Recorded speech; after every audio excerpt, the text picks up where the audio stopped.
Morning students, last lectures में हमने पढ़ा था फोरियर ट्रांसफॉर्मेशन क्या का डायराक एंड डेल्टा क्या है। डायराक एंड डेल्टा फंक्शन का हमने फोरियर ट्रांसफॉर्मेशन जब पढ़ा था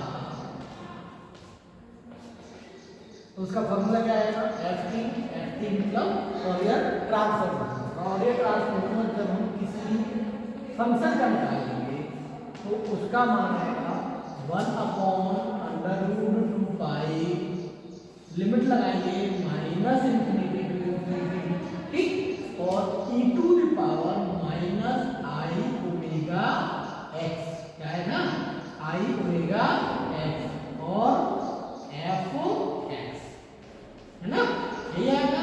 और इसे dx के सापेक्ष क्या करते हैं, इंटीग्रेट करते हैं, ठीक है। ये आएगा तुम्हारा फोरियर ट्रांसफॉर्मेशन का फॉर्मूला। हमने कहा था आपसे इसको सीधा का सीधा जैसा का जैसा आपको याद रखना है, क्योंकि डायरेक्टली यूज होगा और डायरेक्टली यूज होने के बाद में ही उसको हम डायरेक्टली लिखते रहेंगे, ठीक। फोरियर ट्रांसफॉर्मेशन के बाद हमने आपको एक चीज और बताई थी कि ये जो मान है 1/√2π, इसको कई किताबों में इस तरीके से भी लिखा गया है, according to 1/2π minus infinity to infinity e to the power minus i omega x f x dx, clear. और कई किताबों में तो इस पद को या पोर्शन को खत्म ही कर दिया गया, क्या कर दिया गया, इस पद या पोर्शन को खत्म ही कर दिया गया, केवल इतना ही, ठीक है ना। तो अकॉर्डिंग टू जब हम इसको यूज करेंगे, कहीं कहीं जगह को हमको ये लगाना नहीं पड़ेगा, कहीं कहीं जगह पे ये भी लगाना पड़ेगा, कहीं कहीं पे ये भी लगाना पड़ेगा, कहीं कहीं पे केवल इतने से ही हमें सॉल्व करना पड़ेगा। तो इन सारी चीजों को बिल्कुल माइंड ऑफ थॉट से अलग करना है, जैसा है क्वेश्चन वैसा ही आपको यूज करना है, ठीक है। अब फोरियर ट्रांसफॉर्मेशन के बाद एक और ट्रांसफॉर्मेशन बताया था हमने, लाप्लास ट्रांसफॉर्मेशन। क्या बताया था, लाप्लास ट्रांसफॉर्मेशन, क्लियर।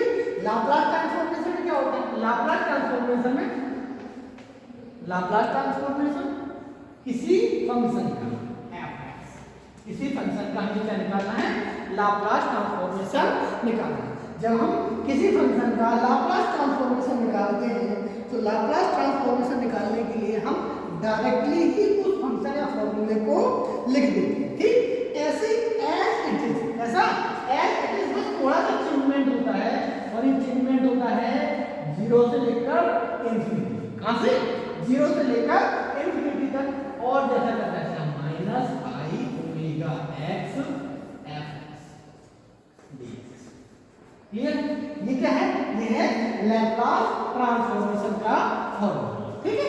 ये है लैप्लास ट्रांसफॉर्मेशन का फॉर्मूला। अब आपको याद रखने वाली चीज कौन सी है कि अगर आपको डायराक एंड डेल्टा फंक्शन का कोई फॉर्मूला पूछता है, क्या पूछता है, डायराक एंड डेल्टा फंक्शन का कोई फॉर्मूला पूछता है, तो आपको सबसे पहले ध्यान में रखना है कैसे निकालना है, लाप्लास। किससे निकालना है, मोस्टली क्वेश्चन इसी फॉर्मूले से आपको निकालने हैं। जब वो स्पेशली कहता है कि हमें फोरियर ट्रांसफॉर्मेशन से निकाल के दीजिए, तब आप फोरियर ट्रांसफॉर्मेशन का फॉर्मूला लगाएंगे, नहीं तो नॉर्मली किसका लगाएंगे, लाप्लास ट्रांसफॉर्मेशन लगाएंगे, ठीक है।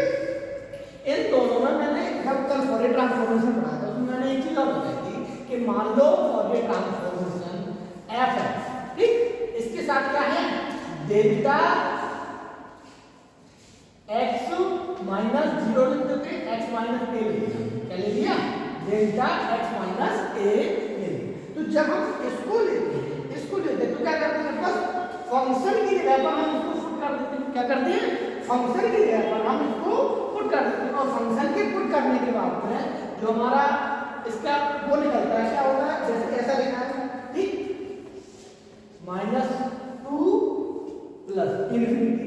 अगर हम इसको डायराक डेल्टा फंक्शन के अनुसार सॉल्व करते हैं तो इसका मान कितना आता है, हम जानते हैं इसका मान कितना आता है, एफ एक्स है, एक्स माइनस है। तो जो फॉर्मूला बचेगा, जो डायराक डेल्टा की प्रॉपर्टीज हमने आप लोगों को पढ़ाया है, तो जो बचेगा वो क्या बचेगा, फंक्शन ऑफ ए, जो एक्स में से डायराक डेल्टा फंक्शन में से जो घटाया गया है वही आता। अगर मान लो यहाँ पर 0 घटाया जाता तो क्या आ जाता था, एफ एक्स आ जाता था या एफ 0 आ जाता था, है ना।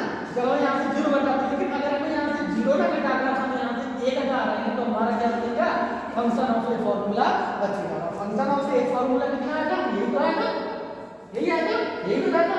तो जब हम इसको सॉल्व करते हैं तो क्या आ जाएगा, केवल यही आ जाएगा। इस चीज को भी ध्यान रखना है, बस पढ़ाया गया था क्या आ जाएगा, जब फंक्शन फॉर्मूले को सॉल्व करेंगे तो ये आ जाएगा। अब मान लो यहाँ पर हम जैसे एफ एक्स और direct function of x minus a के लिए फॉर्मूला निकालते हैं।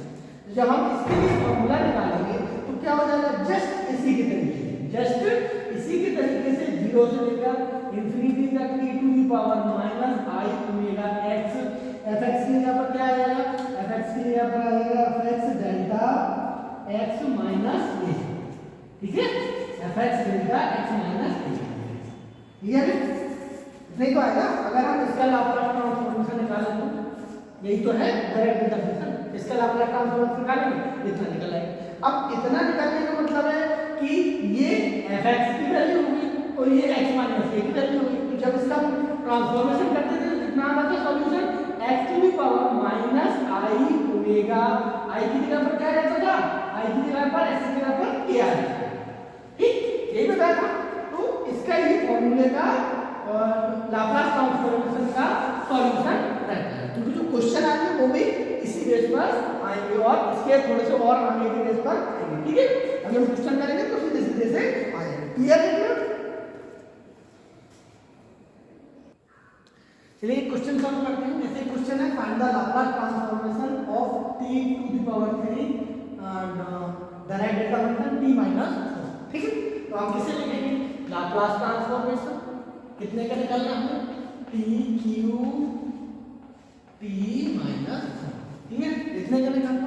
अब हम देखते हैं इसे पूर्ण रूप से कैसे बना लेंगे। ये हमारा fx पार्ट आ गया, ये हमारा डायरेक्ट डेल्टा फंक्शन वाला पार्ट, ऐसे ही तो लिखेंगे, ऐसे लिखेंगे।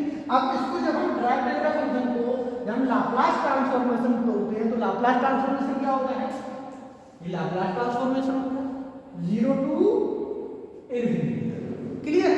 इसके बाद क्या लिखेंगे, e to the power minus i omega,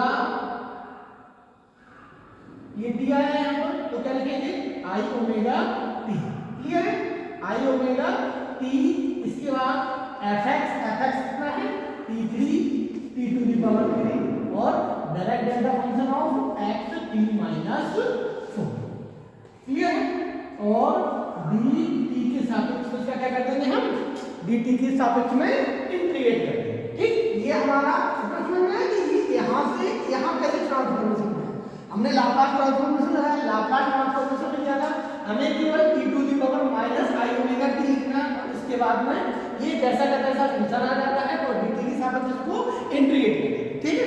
अगर यहाँ तक समझ में आया है तो अब नेक्स्ट स्टेप बढ़ते हैं। नेक्स्ट स्टेप क्या है, नेक्स्ट स्टेप हम जानते हैं कि हमने ये पढ़ा है 0 से लेकर इंफिनिटी तक, और जो इसकी लिमिट है उससे हमें कोई फर्क नहीं पड़ता है। जब हम लाप्लास ट्रांसफॉर्मेशन या फिर फॉरियर ट्रांसफॉर्मेशन की ओर जाते हैं तो हमें लिमिट से फर्क नहीं पड़ता है। देखते हैं, हमने सुना है एफ एक्स किया है डायरेक्ट डेल्टा और फंक्शन x माइनस ए, इसको जब हम निकालते हैं तो कितना आता है एफ ए, यही तो आता है function of A, function of A, function of क्या आएगा, क्यों, क्योंकि यहाँ से ये x को यदि हम 0 पर डालते हैं तो हमारा f 0 आता था प्रॉपर्टीज में।